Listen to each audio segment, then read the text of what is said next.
Welcome to Losing a Child, Always Andy's Mom. On this podcast, we journey through the devastating experience of the death of a child. Grief is seldom discussed openly in our culture, and the death of a child makes people feel even more uncomfortable. We approach the topic openly and honestly, speaking to people who have lost loved ones and experts who help care for them. Whether you are a parent experiencing loss or someone who wants to support another going through this tragedy, this podcast strives to offer hope and help.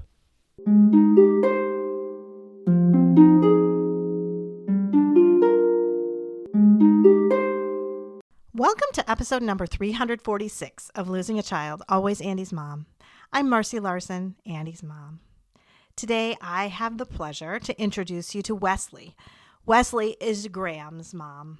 Wesley is now 10 years out from the death of Graham, so she has a lot of wisdom that I appreciate. It's so funny because I think about 10 years out being so much further than me. But anymore, it's really not that far away, is it? It really suddenly feels like it's right around the corner. I guess that really hit me today because up until recently, I guess I would think of the first couple of years as people being really, really fresh. Then the next few years as being kind of in the same boat as me, and that anyone over 10 years was like really far out and almost a veteran of this journey. And now I think, wow, 10 years is not that far away. I'm also happy to announce that we have a sponsor for this week's episode. So this week's episode is sponsored by Maria in honor of her son, Andrew. That's extra special to me, of course, since Andy's given name was Andrew. I do want to read what Maria wrote along with her donation. She wrote, "We are coming into the 4th year of our only son, Andrew, leaving this world. He was 21 and died of a car accident on April 30th, 2022. Your podcast has helped me tremendously in my grief journey. I would like to sponsor an episode and hope it would be an episode on or close to April 30th. Thank you." It ended up being perfect timing that April 30th is on a Thursday, so I am happy to dedicate this episode to your Andrew, Maria. Again, if you would like to sponsor an episode, you can go to my website, andysmom.com, and click on the donate page. I do think it's extra special when we have episode sponsorships. So thank you so much, Maria, and thank you to all the people who have sponsored so far. I just appreciate it so, so much, more than you can even realize, I'm sure.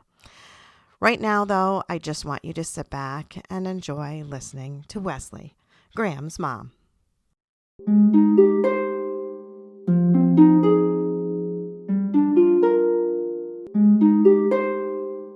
Thank you so much, Wesley, for agreeing to come on the Always Andy's Mom podcast today.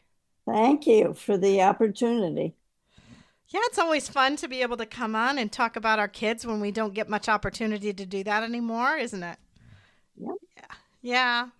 So why don't you start out by telling us all about your son, Graham? Okay. Our son, Graham, we adopted when he was 5 months old Okay. from an agency in New York City. Okay. We lived outside of New York City. And then again, 5 years later, we adopted a baby girl. So we have 2 adopted children. Mm-hmm. Graham, I think, never got over the fact he was adopted. He didn't like the fact he was adopted, even though we doted on him. Yeah. I mean, we went to all the soccer games. Our family vacations were spent in Fort Lauderdale with my husband's family. You know, we were not negligent parents. Mm-hmm. And his sister, I think, was more self-confident, had a very different personality, and he was jealous of her.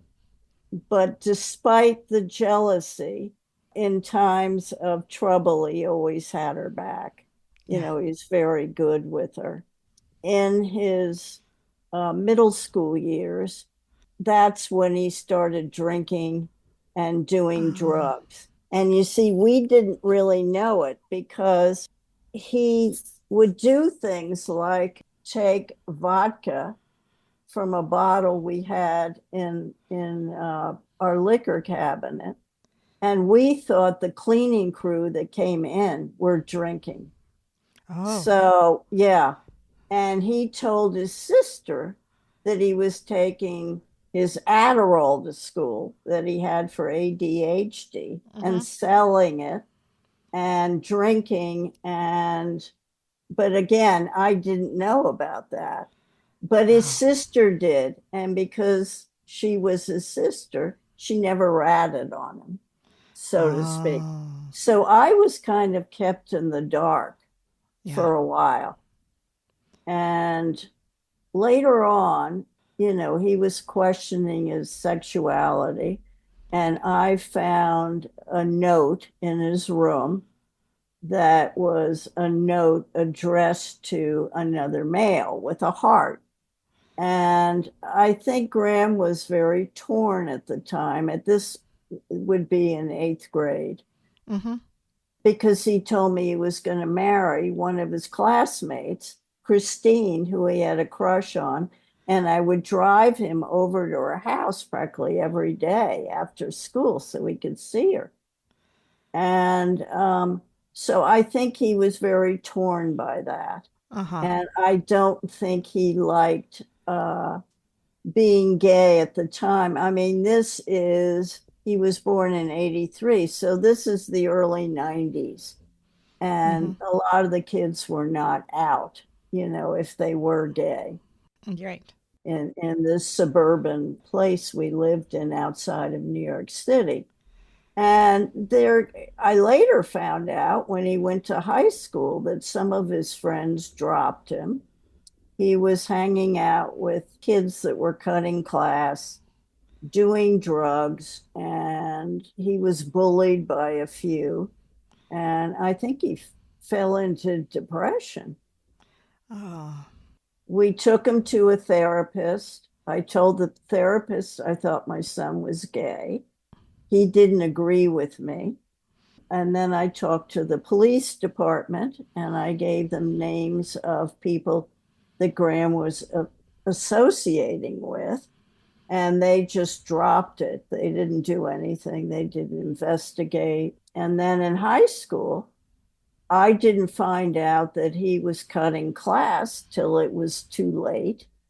And we had a guidance counselor, a private one, not one in the school, suggested what they call an emotional growth school, which is basically for the troubled teen industry.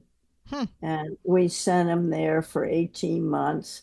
He did fairly well in a structured environment. But I also think he felt like, oh boy, yet again, I'm being turned over to other people, like his adoption. Graham lived with us for, many years. He did go to a rehab in California and he fell in love with California. He thought it was great, the weather, the more of an accepting environment, than the East Coast. And so he stayed out there 2 more times after rehab. And, there's a disproportionate number of gay people that do drugs also in that community. So, he fell back in with them. And unfortunately, he died in July 2016 when he was 33 years old. We were not in California at the time. Graham had security in his apartment downstairs. There was a security desk. They just let his so-called friends up to his apartment. And I think Graham started up again on a drug and it killed him because he was starting up with the same measurements that he used before. Yeah. Which happens. I've seen that so much. I've heard that so much on the podcast. It's the kids that are doing better and they've been clean and sober for 9 months or a year or something like that. So their body's not used to it anymore. And then when they decide to make that choice to do the drug again. They think it's going to be the same amount that they did before, Yeah. and they just can't tolerate it then. It's Yeah. or I've had other ones that have come on and it's the very first time they've ever had it. Well, Yeah. somebody's given it to them and they of course don't have any problem with that kind of dose, but if you've never had that before, then it can kill you, Yeah. right? That's true. The people he was with, he had a heart attack. Okay. The drug caused a heart attack, and they just ran out of there because they left his apartment door open. And when we went out there later, Graham's gold watch was gone. And I know darn well that they probably took it, you know. Yeah. Wow. So what we did is we hadn't heard from him in a while. And this is unusual because he was good about keeping in touch with us. So Graham had a good friend named Katie out in LA, and she went to his apartment and found him dead, you know, in the Wow. bed. So, yeah. And then after that, of course, we went out there and we had a mutual friend who was awfully nice and helped us, you know, get his clothing and things together in the apartment. And then we had a service for him. Later, we were on a summer island and they did a very nice service there. And we found that people were lovely when they found out that, you know, Graham had died. They brought flowers, they brought food. Yeah. But after the service, and I don't know whether you want to mention this, but we found that the comfort and the concern kind of disappeared. Yeah. And I think people are scared to bring up something that they don't know what your reaction's going to be. Mm-hmm. I found that. Yeah. And it's still true to this day. Yeah. I mean, I have a good friend that I talk to whose daughter died, similar circumstances. And we were talking about this, how it's, I think, good to talk about your child that's died. It keeps the memory alive. Yes. But other people obviously don't. Now, I have siblings, and of course, they'll ask me, how are you really? You know, but in terms of asking about my son, no. No. Yeah, it's so you think about that and wonder why people do that. And I think it's kind of multifactorial, right? I think in one way they don't want to think about it because they don't want to think that there's any sort of possibility it could happen to them. You know, it's a scary thought. Yeah. And then the second one, and maybe one you're thinking more about, is that they don't want to, I put this in air quotes, they don't want to make you sad. Like they don't want to bring it up. Yes. Yes. Because they're going to make you sad. Okay, I'm already sad. Yeah. Like I'm sad is my baseline. If Yeah. you mention it, you actually make it better because now I'm realizing that you're thinking about me. You're showing care for me. Yes. You're wondering how I'm doing. So Yeah. the tears may come, but that's not because they made you sad, right? Yeah. Yes. I agree with you. Yeah. I mean, if they really are your friend and they're interested in you, they should bring it up. It's part. They should bring it up. Tears come or no. Yeah, it should be part of who you are. Yeah. And this is a loss. I think you can grow with it, but it nevertheless is a loss. Oh. And I don't think you're ever prepared for it. No. I mean, I was reading about something called anticipatory grief, Right. which is, you probably know, but it's kind of the in between. When you know the shoe is probably going to drop soon, you're going to get that call. Right. So you expect it, especially with a child that's on illicit drugs most of the time. Yeah. You know? Yeah. Yeah, anticipatory grief can be a few different things, right? I mean, I think about when my own mother died. So my mother died from cancer. She'd been sick a long time. And I remember my dad saying, I've been grieving for your mom a long time Yeah. when after she died. And I now know that to be anticipatory grief. I mean, at the time I was young in college. I didn't know that term, but I know it now. I know there are lots of people. Stephanie has been on the podcast a few times. Was my very first guest in the podcast. She talked about how her daughter Kian was dying, and she sort of thought she was ready, right? Because she knew she was dying, but yet Right. when it happened, it's no, just one more minute. And so anticipatory grief is definitely a real thing, but then it's different from when the actual grief comes. So I Yes. think I would like you to touch on that a little bit, because like, as you said, I think when you've got a loved one that is having drugs and you think this overdose is going to come, it's going to come, it's going to come. And you've been living in that world of anticipatory grief, wondering if it's coming. But then when it really comes, were you ready or were you not, Yeah, I don't think I was. Right. It was a call in the middle of the night from California, from a mortuary. And, they had all these particulars. We're going to need a certificate. We'll send the ashes, but, and I was just numb. I'm not the type to take to my bed, but that's what I did for Yeah. 24 hours. I just got in bed and it was disbelief. Yeah. And yet I should have known. Right. Right. Yeah. And you sort of were thinking about it, right? This is something that Right. you thought for years. You thought this could happen. This could happen. Yeah. Yeah. And it did. And I think you almost think you are getting yourself ready for it by saying those things, right? Yeah. Yeah. To make it almost easier. Yeah. And my husband, took care of all the business things. And Yeah. then the next day he kind of collapsed and was crying. And so it's a numbing experience at Yeah. first. I went through all gee, I should have done this. I Yeah. should have visited him more in California. I shouldn't have been so codependent on him. When he was down, I was down. And I should have. Now I realize that he was an adult. Yeah. I mean, he did these things to himself.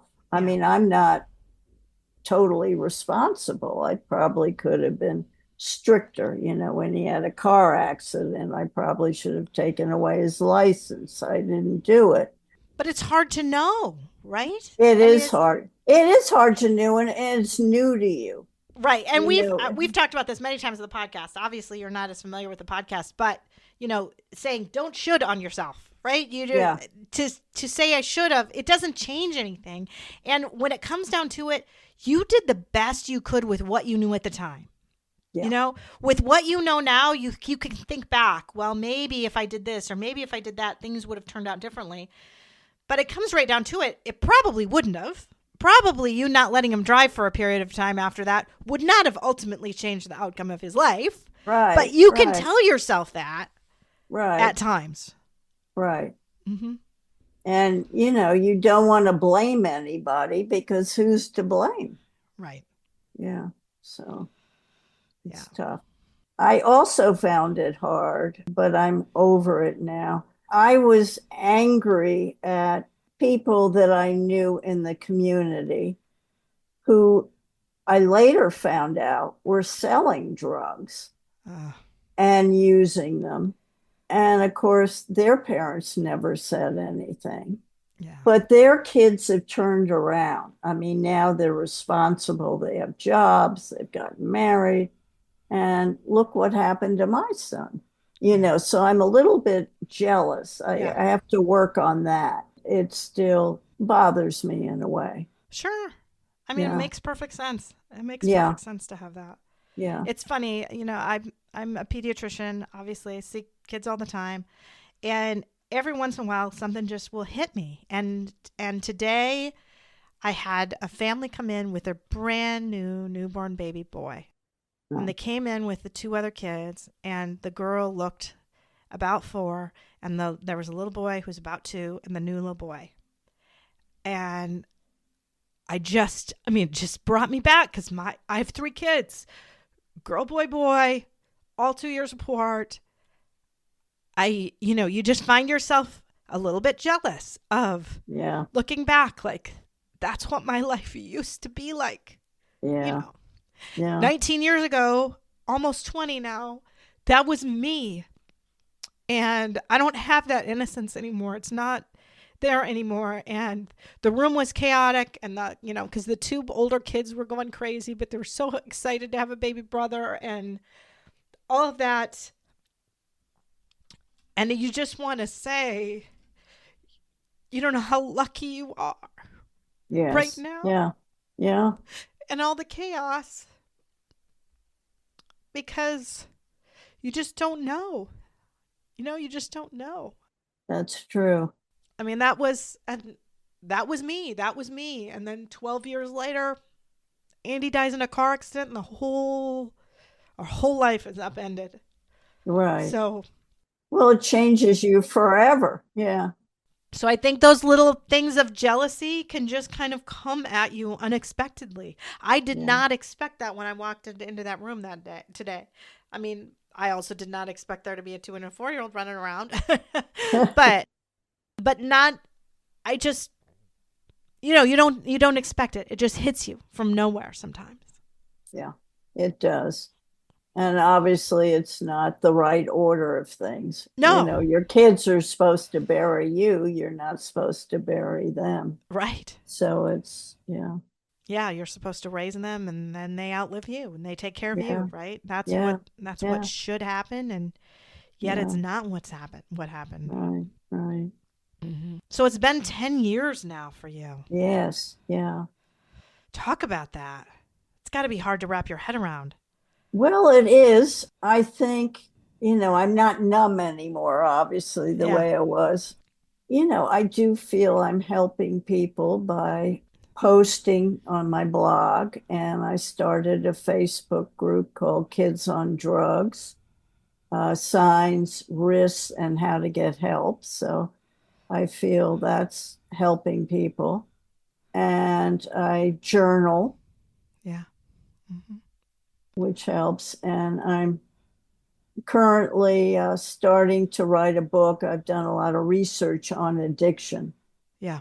I've gotten comments from people who are in long-term recovery about how they were able to stay clean, getting comments from a psychiatrist who specializes in addiction. So that's good.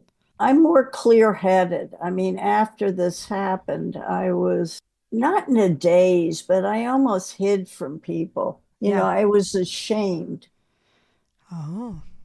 that I couldn't, as I said, control my child, and look what happened. It's the most important job you have, to take care of your children. Yeah. And especially with I found the emphasis that the adoption agency puts on parents. Oh, well, this is a child. He's going into a loving home, and you will see to it that, his home is better than what he's, been in foster care. It puts pressure on you. It really does, I think. In my case, I think I ended up spoiling my children because I was trying to make up for their background, which was foster care. It's interesting. My daughter is a nurse now. Oh, really? It doesn't surprise me, because in many ways she took on more of an adult role, because the house was so chaotic with our son living with us. And I don't think she understood that with a child that needs more attention, who's creating the chaos, you pay more attention to that child. Yeah. So there were times when she called the police because, my son was trying to get car keys from my husband. And I think it was a mature thing to do, but unusually mature for a child that was like 10 years old to have to do that, you know. Yeah. But so it doesn't surprise me. She's a nurse. She's used to taking care of people. Yeah. Yeah. Yeah.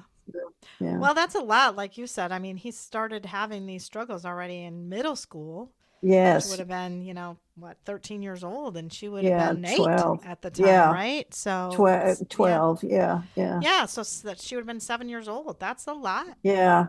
It is Hmm. a lot. It is a lot. But today she recognizes why we were doing what we were doing Hmm. because he needed, more attention. So we thought we didn't neglect her, but in her mind, why is he getting more attention than I am? She didn't Yeah. realize it. She might have thought, well, he's the son and I'm the daughter, he's the preferable child, but no, that wasn't it. But No, yeah, it's just he needed things more. And yeah, I mean, that sort of was like that in our house. Andy had pretty significant anxiety, he had ADHD. He just needed more. yeah, And I do think I mean, I didn't love that in general that he needed more of our attention. But he just did. He just did. yeah, yeah. Hmm. And the thinking when our son went to school was, oh, he should be on stimulants.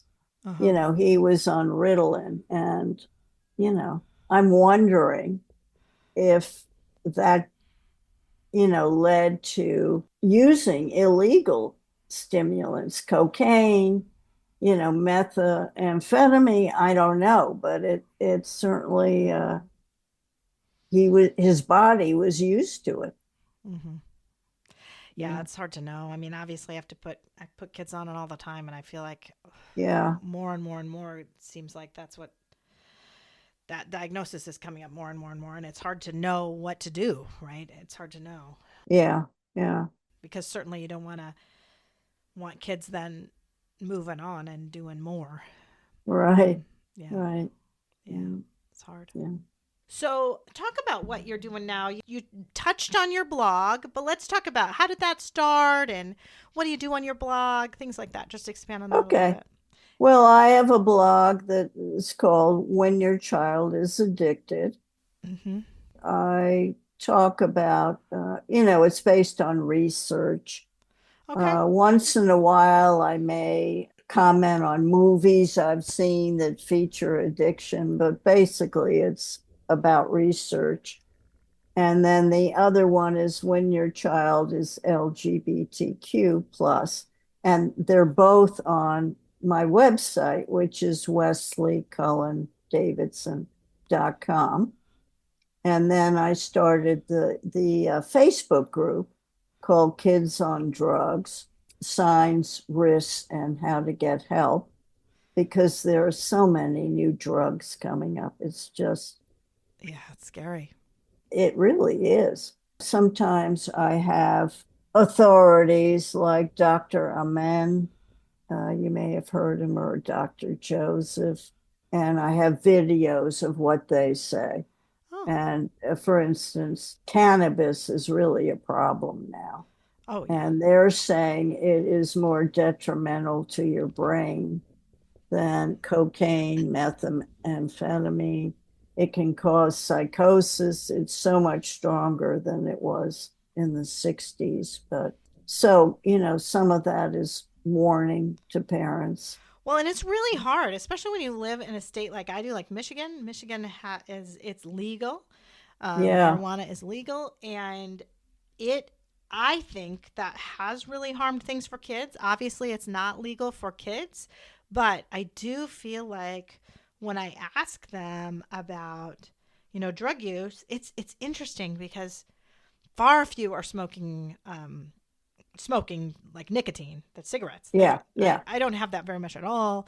And even drinking in some ways I feel like is down, but these kids think a little weed is no big deal.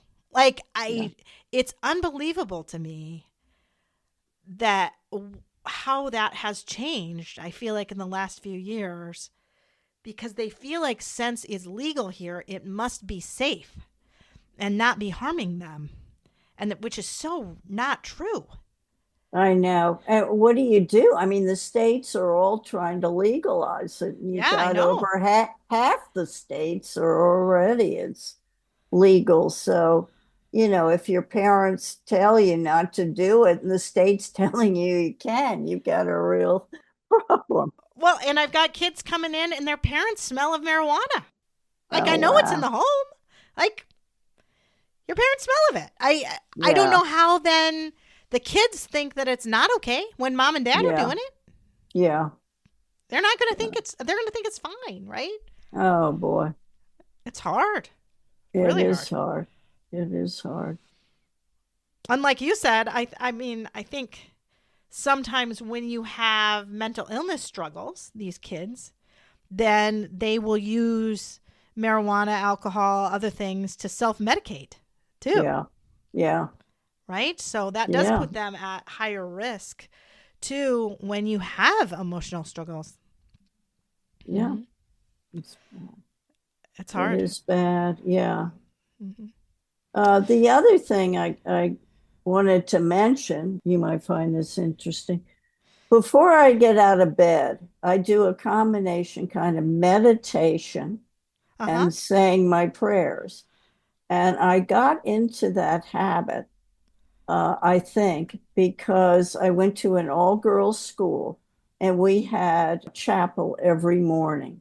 So you had Bible readings, you had choir, you had singing hymns. And I think it centered me in school. Uh-huh. So I kind of continue that and I do it every morning before I get out of bed. And I think it helps. Yeah. It makes you grateful for what you have. And even with the big loss I have, I was thinking the other day, yeah, my son died at 33, which obviously is young. But if he had been using fentanyl Uh-huh. unknowingly, he would have died even younger, Yeah. you know? Right. So, I'm glad we had him for at least 33 years, Yeah. Yeah, Yeah. Absolutely. yeah, yeah. So when you started, did you start this blog then after Graham died, or was it before he died? Before, because the book I wrote, When Your Child is Gay, What You Need to Know, Uh-huh. came out in 2016 when the year he died.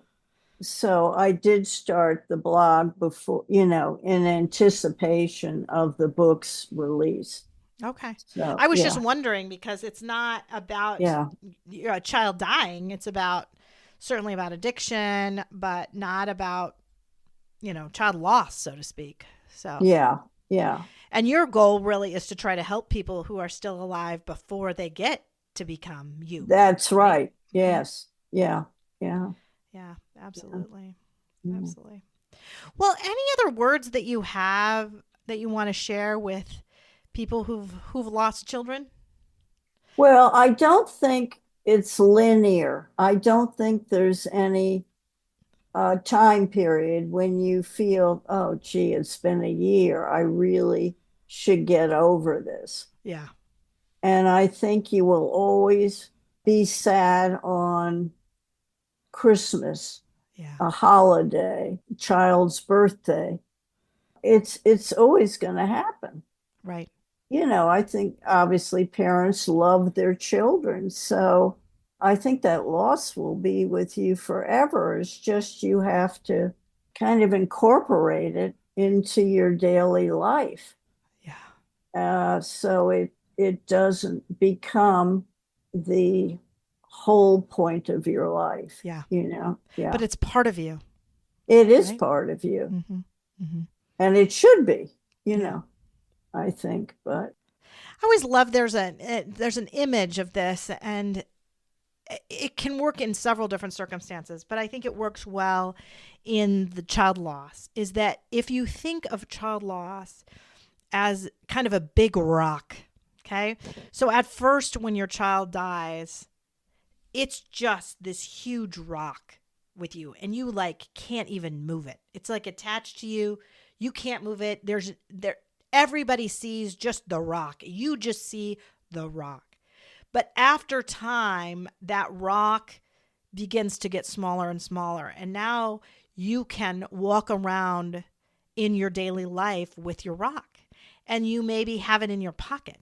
And your pocket, in that rock in your pocket, still pokes you sometimes and still makes you hurt, right? Like today, when completely unexpectedly, when I saw that family in the office, I was thinking of Andy and thinking of my son and feeling the tears welling up in my eyes.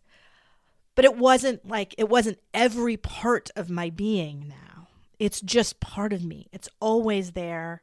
And I always know it could poke me at different moments. Mm-hmm. Mm-hmm. So I think that's kind of what you're talking about today too, is right? Yes. It's still there with you, but it maybe isn't encompassing everything. That's right. Mm-hmm. That's right. And I think it helps to talk to somebody who really does understand, either has gone through the same thing or you speak to a therapist. Yeah. Yeah. Is that what you kind of did to get some help from you? Yes. And I have an unusual situation. When our son lived with us here in Florida, he went to a therapist. And because Graham has died, I see her and she remembers Graham. But because Graham is now deceased, she can talk about him to me. So it's almost like, I can find out what I want about Graham. That is a gift, isn't it? Yeah, it is. It is.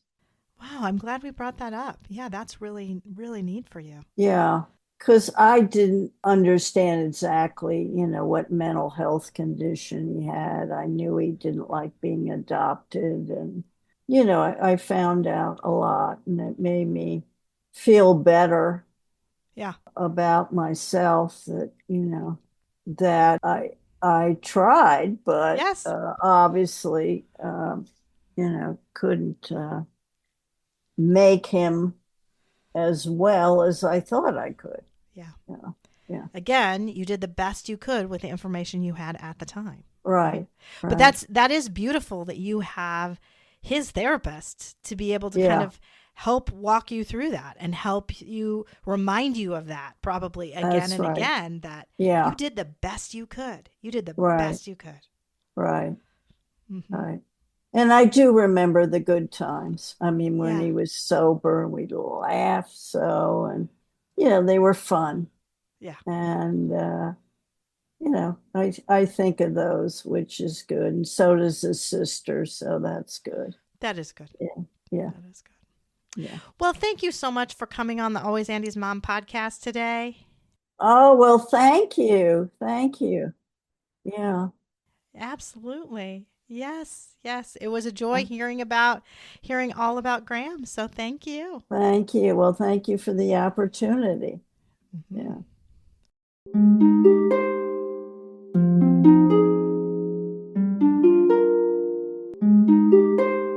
Thanks for listening. If you found this helpful and would like to support the podcast, please leave a 5-star rating and comment. To help financially, you can type Andy's Mom, one word, to the number 53555. This provides a link to GiveButter, which allows donations through PayPal, Venmo, Apple Pay, or credit cards.